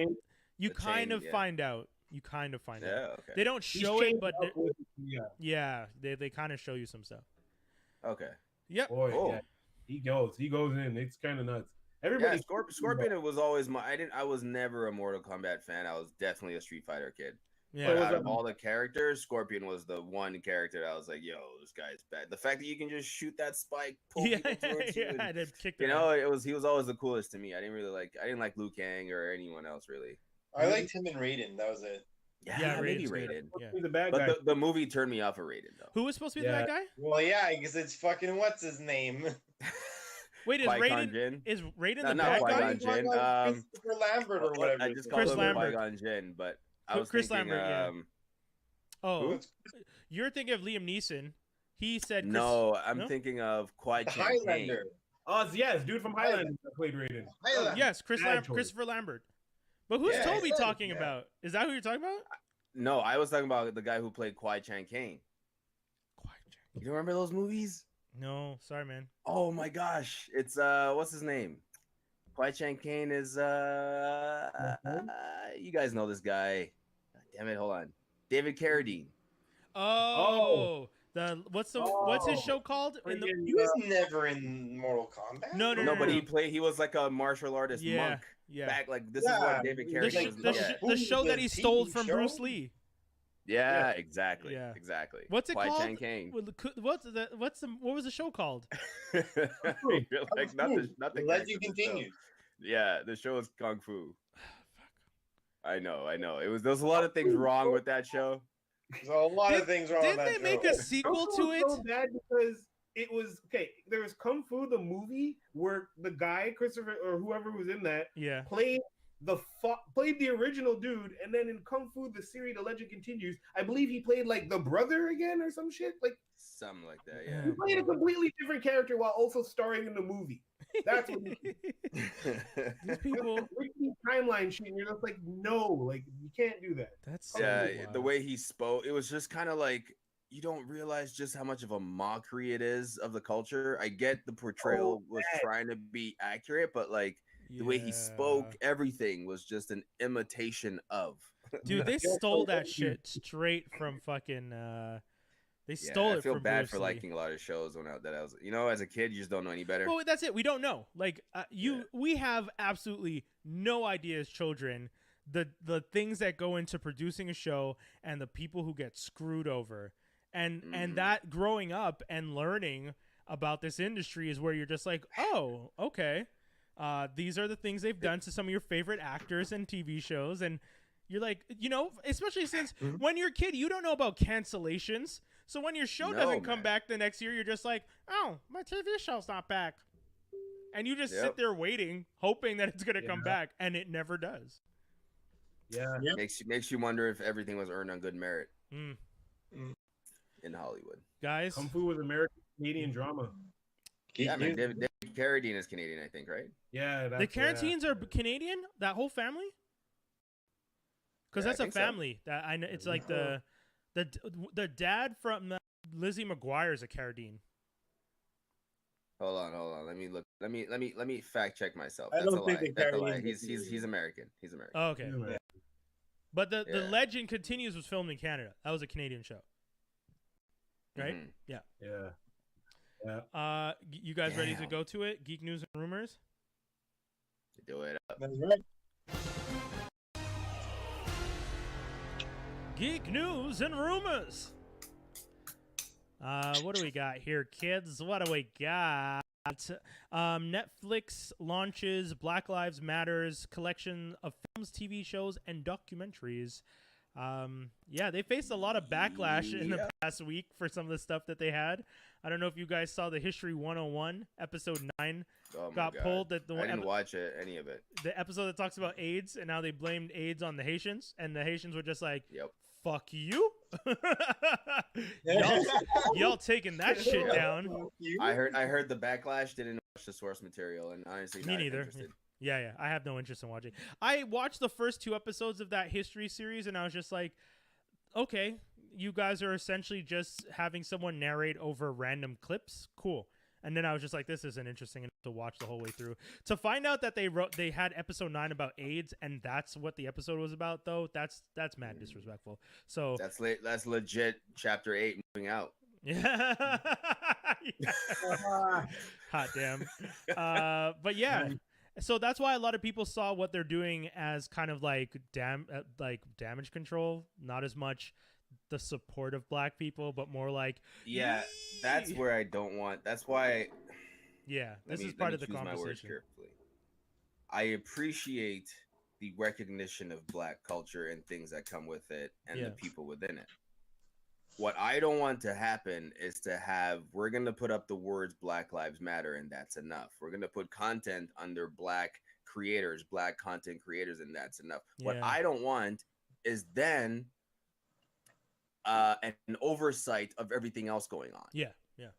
Right? It's not just about the content. It's not just about the credibility. It's about allowing us to now be recognized for what we are doing. Right? As equally as anybody else, on the same even platform as anybody else, not again segregated from the main content. Oh, you're sugarcoating what I've been wanting to say for a while.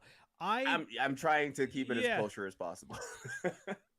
A pendulum swinging back so far that it segregates us is bad, is what we should be saying. So, telling people to, to support black businesses and stuff like that, 100%, because they were being undersupported and underrepresented. But I don't want it to swing so far that we're the only ones being supported and because here's the thing, and I'll say this very quickly. It's going to breed a lot of envy. I'm going to make this very clear, and I'm doing what I always do. I'm looking right at you guys in the camera. And if you guys are listening to this, I'm saying this directly into your ears. Human beings are very jealous creatures.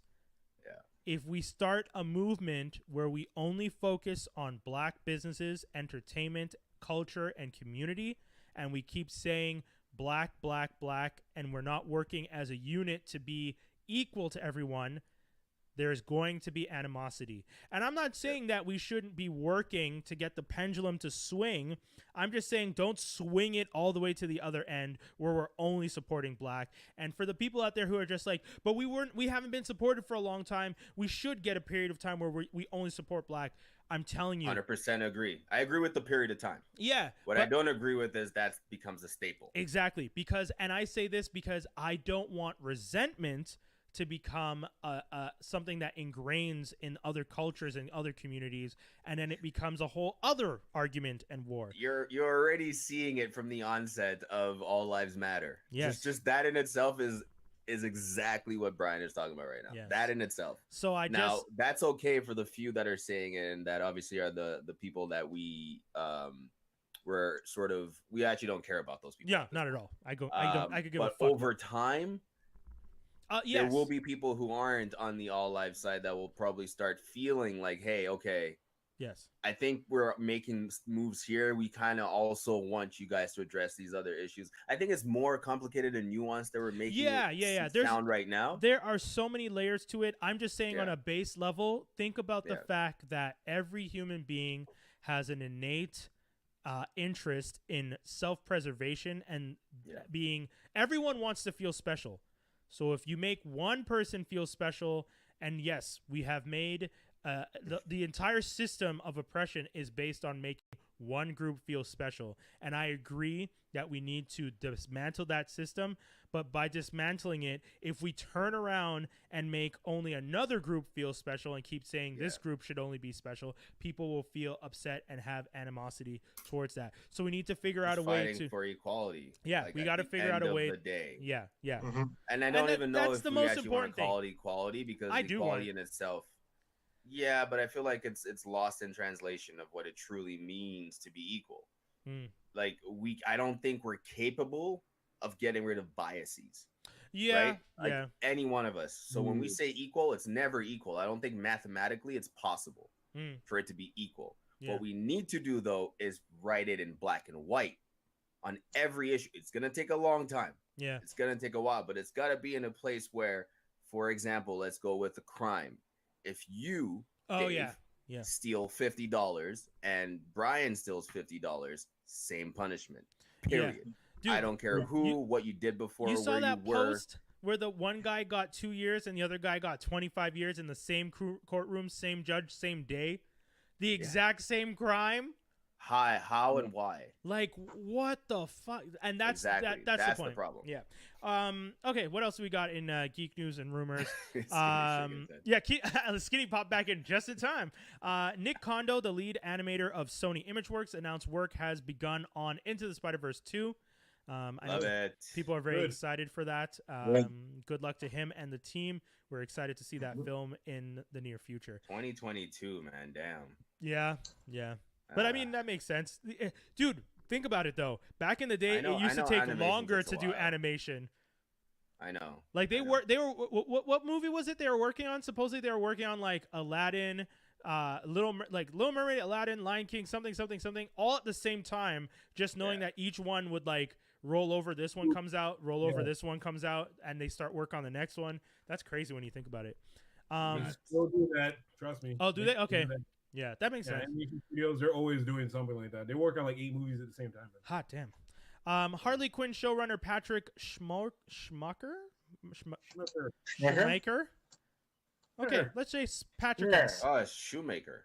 Oh my God. Schumacher. God, Brian, what is wrong with you today? Harley Quinn showrunner Patrick Schumacher explains as of this broadcast, the DC Universe has not renewed the show for season 3. I don't understand that. The show's been great. Yeah. There's one more episode to come for the finale. That's this weekend. Dave and I were talking about that earlier. I don't know. Maybe they're waiting to announce it after the finale or to see what the numbers are. Or here's what we were saying before. HBO Max is now a thing, and Warner Media is now a thing, and this whole DC universe is probably just going to get merged. They for sure. It doesn't make sense to have people on separate things. It doesn't. It never made sense to me. Still not in Canada? It's I still think not they in had Canada. their contingency plan for DC Universe, because Marvel doing the whole Disney Plus thing. You want to kind of like associate it with your brand. Yeah. And HBO doesn't necessarily scream DC. Yeah, true. But I think that's okay. It kind of worked out for Marvel on Netflix in the same sense for a while there. Yeah. So I don't think there's a precedent say here that it can't work. So yeah, I think they should renew it, especially from hearing you guys talk about how good and well written it seems to be. Yeah. It wouldn't make sense not to. Yeah. Batwoman showrunner Caroline Dries explains why they are creating a new character while discussing the series at ATX Festival at home. So ATX is one of these like writers festivals that they have every year, and they were just discussing the fact that what's the character's name? Ryan something, some other stupid name, Ryder something. Who cares? They're getting rid of Kathy Kane. Ruby Rose is Kathy Kane, and they're going to replace them with a completely new character. We talked about this last week on the show. Ryan Wilder. Thank you. That's the name of it. I'll read it really quick. So, can I ask a question before you read this? Sure. So, Kate Kane is Batwoman, correct? Yeah. Yes. So, are they just because of the modern age? Because mind you, back in the day, a character leaves, you put a new person in the same role, and it doesn't matter. You have to the audience has to suspend disbelief immediately. Yeah, the soap opera. They call it the soap opera. Are they doing this because of the right? Yeah.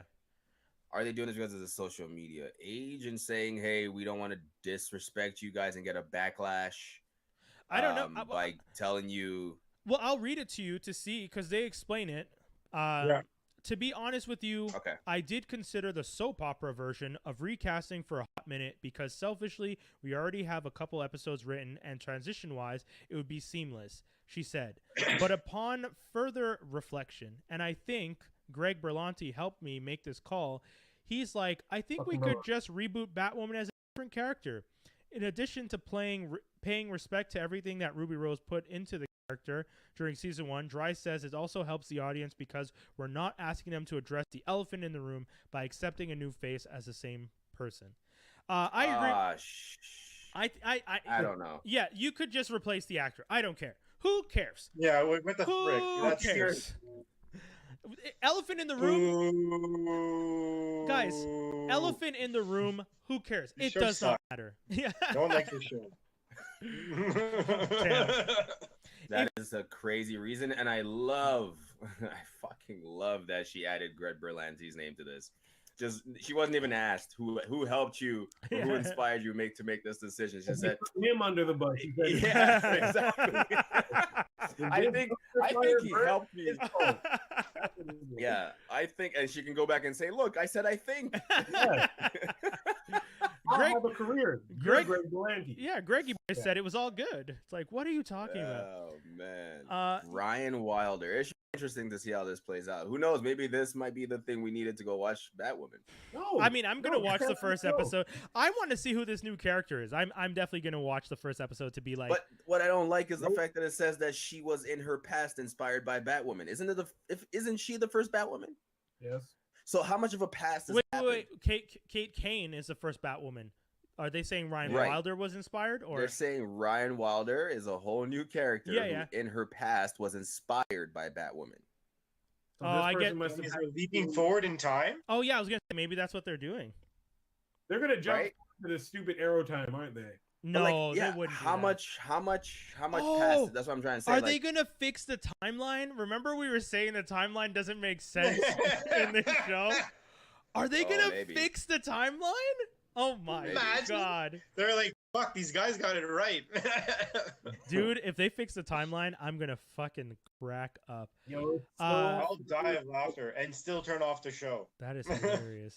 That's it's crazy. So cool how I just don't care about the CW universe, and I used to be gun ho for these motherfuckers. Yeah, it's pretty. Yeah, you were. You were up until recently. Yeah, up until I saw Titans, and I'm like, I'm sorry, guys, I can't. You saw quality for what quality was. I saw how it should be done, and even though it's kind of bad, so you're kind of like, you guys are really out here screwing it up, and now this and Flash and have a long-winded man being. But then you see the other side with Doom Patrol and Swamp Thing and Titans and all these shows coming out. Yeah, I'm even gonna give it to what's that Marvel show that kind of teetered up in the second season? Cloak and Dagger.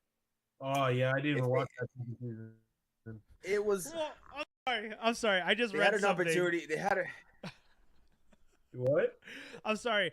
The CW is the same network that has had 3 actresses play a lead character in 3 different seasons on Dynasty. Yeah, are we talking about what's Dynasty? Mocking. Dynasty. Yes. Yeah, there you go. On the show Dynasty, Crystal Carrington has been played by 3 different Latin women, but you guys can't just replace one white girl. What are you talking about? What are you talking? What? Come on, dude. They have to pay respects to her acting in the role of being so amazing and iconic. Oh my god! And whatever other fluff she said. Yo, who is Ruby Rose? Like, what kind of dirt is she? This girl can't act her way out of a box, and so you have to give her. Shut up. I love that line. We have to pay we have to pay respect to everything that Ruby Rose put into the Kate Kane character in season 1. What? Yeah. Meanwhile, they've just killed off these actresses. She put on the DC universe. Anyways, okay, we got to keep going, guys. All right. And this one we probably don't want to talk about too long because this dumb motherfucker fucked up. Elongated man fired from the Flash. Why are you talking about this? Garbage character anyway. I wanted to read the showrunner Eric Wallace, who is a black man. made that's when I saw that Heartlet, what's his name, Harley, I don't know, Sawyer, whatever, elongated dumbass.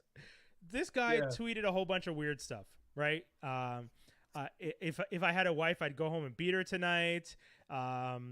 Something about the only reason I'm not more racist on Twitter is because Al Sharpton would keep dude, just really weird ass things, and we're not talking like that long ago. Like the tweets were from like 2012, 2013, 2014. Like I was like looking at the dates. I was just like, oh buddy, that's not a good look. Hell, but the first thing my partner that's not a good look. Enjoyed a secret boob viewing at an audition today. That was a tweet. Yeah. This man is crazy. This man is crazy. So my partner asked me, she's just like, how did these tweets and stuff not get exposed earlier? I don't know. She's right. But I'll read the statement from... He didn't have a following in 2012. That's why. Yeah, but I mean, once someone becomes popular, I feel like people dig through their stuff. And he's been on the CW for 2 years. So, like... But he hasn't been popular in the CW for that. You know what I mean? Yeah. It's like there's a weird point where like someone now has the time and go, I really like this guy. Let me go back into his history. So 2012 is still 8 years ago. So who knows how many tweets are between then and now, right? That's a lot of work. I'll go really quick. Jeez. The morning of many of you learned that Hartley Sayer will not be returning to season 7 of The Flash. Concerning his social media tweets, they broke my heart and made me mad as hell, and they're indicative of a larger problem in our country. Because of the present, our country still accepts and protects continual harassment, unconscious or otherwise, terrorizing and brutalizing of black and brown people, which is far too often fatal. That's why our country is standing once again and shouting enough and taking to the streets to bring about active change. I too am committed to bringing permanent change to the work environment here on The Flash. Yes, this is a family show, but it's all for families. That includes black, brown, and brown ones. In order to facilitate this, I will continue to find black and brown writers, directors, actors, and producers of all genders to help tell Flash's story. Their stories are part of the American narrative too, and must be heard. And the more you hear and see us, the more you will begin to recognize one simple fact: we're human beings too. To those who still aren't sure why so many Americans have taken to the streets and to make their voices heard, I ask you to consider this. Every time a black or brown life is harassed, harmed, or murdered, in the case of George Floyd, Ahmaud Arbery, Breonna Taylor, and too many others, our entire country fractures and moves further and further away from any moral authority we often claim to have in the world. Murder is not democracy. Systematic and institutional white privilege is not equality. Suppressing the free press with violence is not liberty. The only way to be free is for all of us to be free. Black Lives Matter. Interesting. And I know why it was a little bit hard to read this too. As you're reading, I'm like, because it's written on a black background, and the white is kind of like, it's like a bright, it's hard to read. And I have it on my smaller screen. That's a lot. I don't know why I have it that far back, but it messes with your eyes when you're reading. But yeah, all good, bro. We all know you can read. Thanks, buddy. Read. It's okay. I can read, guys. But you know, I mean, a lot of people have been saying, did he deserve to be fired for tweets from a couple years ago? If James Gunn got fired and then got brought back, I'll tell you this. For me, the difference is, and I didn't even know Eric Wallace was a showrunner, was a black man at first. Just off the fact that the lead actress on the show is a black woman, and that most of his comments were racist and misogynistic, I was saying you can't keep him on the show, because you can't have a black lead and ask her, hey, can you just deal with your discomfort over some of the really weird things? I don't know that Candace is uncomfortable, but let's say she's not uncomfortable. She still has to act uncomfortable, because she can't go out there and say, it's all good. You made jokes about beating women and you made jokes about black people. I don't care. You know, the world is saying we need to recognize these things right now. So for her, whether or not she feels comfortable with it, she still had to say, I do not want to work with this person. And I would imagine she does not want to work with this person. Again, I'm not speaking for the way I want this to go, though, for Mr. Sawyer. Take this as a learning opportunity. Obviously, you met. Like, I hope there's some kind of form of real regret and genuine, like, what the hell was I thinking? Yeah. Like, sometimes it's hard to justify your mind state and why you said and did certain things. I know, like, it happens. It's you're just not aware enough. But take that and just be like, hey, like, take a year off, do some soul searching, figure things out, and come back with doing something respectable in the public eye that shows that you do understand and that you are willing to put some value back into the community, and you'll be accepted once again into the fold. Yeah. Do you think he'll get it? Because I don't approve of cancel culture. No, we've always said that. We've said we don't. Cancel culture doesn't make any sense. Yeah. People at the end of the day need to make a living. I'm sure there are some deplorable, despicable people out there who don't, possibly in the eye of the public, and I get that. Yeah. But sometimes, in the same way that I ask that people be all treated fairly and equally, it's okay to give someone a slap in the wrist, punish them for something they did, but allow them to actually learn from the situation as well.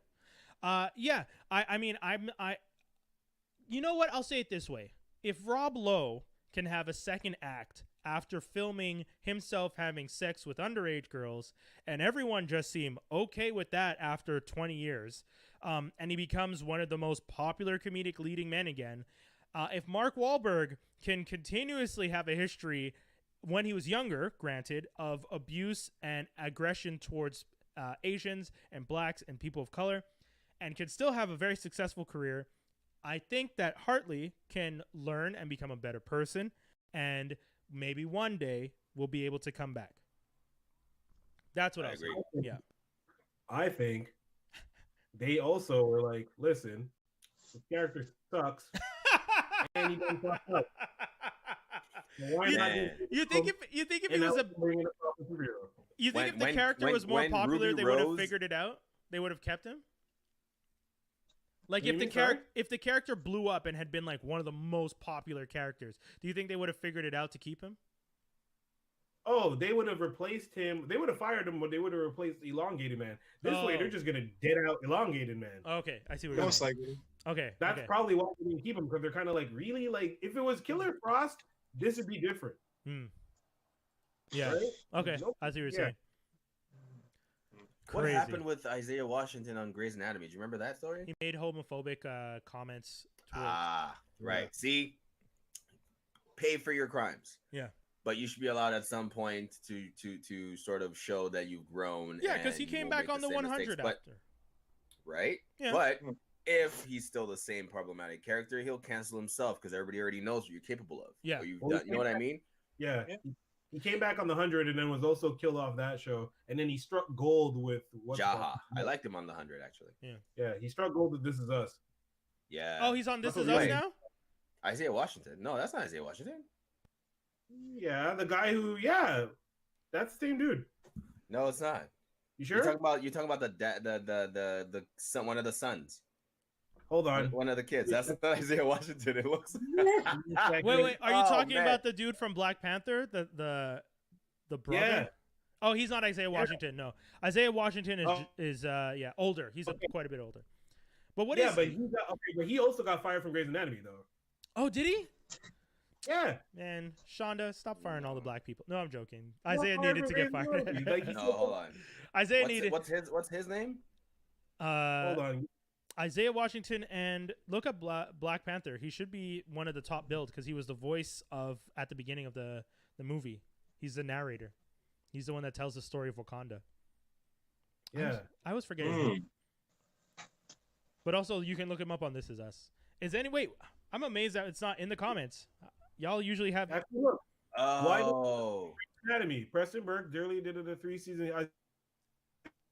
They will play a prominent role, main characters. They were probably uttered homophobic slurred on set. Yeah, he was fired. Isaiah Washington was in Grey's Anatomy. The guy you're talking about from This Is Us was a guy in Black Panther, who played Njobu.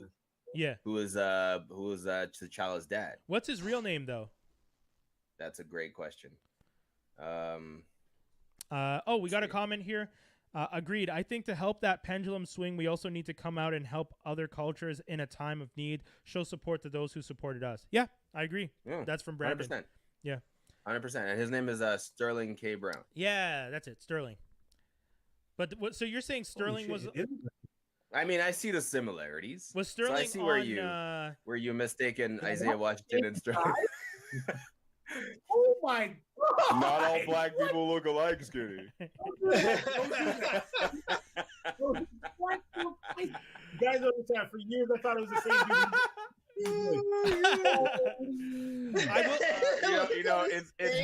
It lives along the same lines of the Tom Hardy and the Logan Marshall Green. They kind of look the same. Yeah. Sterling K. Brown and Isaiah Washington, look at them right next to each other. Stop that! Don't do that. I'm not saying you're right. I'm not saying you're mistaken. Wait. What's the age difference? What's the age difference? Someone tell me the age difference. Hold on. I'm going to get a Danny hot take right now. Sterling is how old? Sterling's born in 76. He's probably like 40 something. He's 44. Okay. Yeah. And then Isaiah Washington is what? Okay. I'd say 50. Now, Danielle, tell me. No, you're not up. Tell me, does this guy... Do you want to mute her? Because we can hear her. Okay, there we go. Yeah, Isaiah Washington is 14 years older. He's born in 63. Okay. There you go. That's jokes. That's fine. I was like, something's not making sense here. He's about to... Really, I look foolish. No, I mean, you're allowed to make that mistake. Yes, baby, I get it. There's like the dimple and the butt chin situation. But aside from that, there's really not much else that ties them together. All I know is this was great. Okay, we got to wrap it up because we said we wanted to try and keep the show tight, and instead we just went on numerous tangents and still ended up doing 2 hours. Every time. Yeah, guys, that's the whole show. Hopefully you guys enjoyed everything. Oh man, we've legit been on for 2 hours. Mm-hmm. It's 2 hours and 3 minutes. Lord have mercy. For all of you guys who tuned in throughout the whole show, I see that some of you have tuned out towards the end.